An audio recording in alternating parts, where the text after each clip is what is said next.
Okay, so the exercise for phase 4 is an introduction to exploring what you value in your life.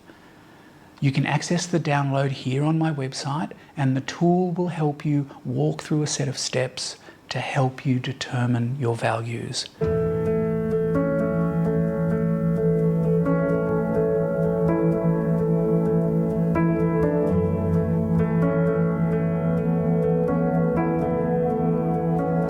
We all have things in our lives we love and value. These are the things that motivate us, they give us energy, they feel life-giving.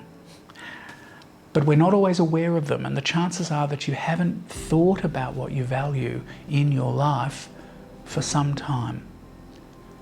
In this exercise, you write down as many values as you can think of. Now, what you value might be friendships, might be music, the outdoors, dance, love. It can also include material things like a home, a car, furniture, clothes, your laptop computer. When you list material possessions, look for the values underneath them. So for a home, the value might be comfort. For money, in the bank, it might be security. For your laptop, it might be connection with friends or others. You might also include principles like honesty, kindness, integrity, compassion, love. You list 10 things you value, and then you try to reduce them to the top 5. If you want to do this exercise now, please pause the video, complete it, and then return to me when you're done. Okay, good. In the next section of this exercise, you list the values that your neglect or abuse or trauma represented. And then you list the opposite of those values. Here you are deciding whether, because of your past experiences, you value a specific set of unique principles. So for example, for me, my childhood represented violence, shaming, non-compassion, fear, hate.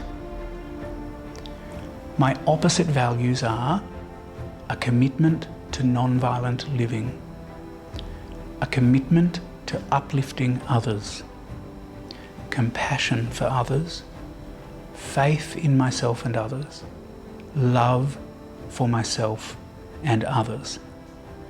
Now these are hard to live up to, and I often fall short of them. But they're like my compass, yeah? They're my true north. They're the direction that I know I want to be heading in and that I can measure against every day. So having done this, you're now ready to think through how you want to live your life. You decide what sort of social ecosystem you want around you, what you want from loving relationships, and what you're offering those relationships. What your career may be, and what you will donate and volunteer your time to. Now, when I started to ask these questions of the clients that I've worked with, either they find something that they loved as a child but weren't supported to explore because of the abuse in their childhoods, or they realized that they had a gift that they brought to the neglect, abuse and trauma, and now they can learn how to deploy this gift for themselves and for others. For example, I worked with a young man who had been the mediator in violent arguments between his parents.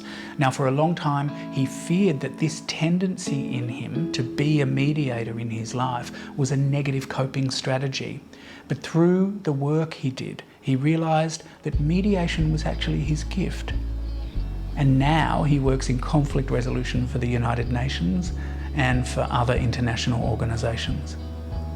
And so the result of phase 4 is that you end up working on how to feel joy. You turn your story into something that's joyful and offers something that makes you a hero in your own life. You find your gift, and then you can give back to others in the way that feels most life-giving for you.